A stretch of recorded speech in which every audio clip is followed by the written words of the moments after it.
People don't realize the power of listening. And then there's this skill set of active listening.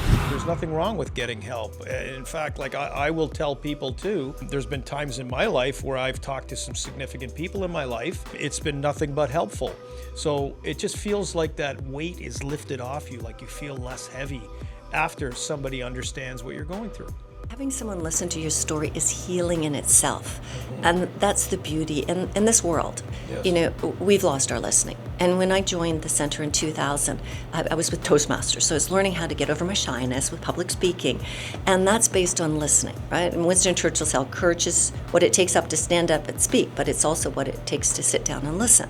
We spend more eye contact with phones than we do with a lot of our friends. We've lost our ability to listen even more. And post-COVID, because you asked about the residue, people over-identify. So if you're trying to tell your story, you just lost your job, your pet died, oh, I know how you feel. When we lost Fluffy, we had to, do this and this and this, and they hijack your story, but they're over-identifying, showing you, oh, I understand what you're going through. But you don't. Yeah. Your story, my story with Blackie is very different than your story with Fluffy. Yeah, it reminds me of that quote Maya Angelou about people will forget what you did and what you said, but they'll never forget the way that they make you feel.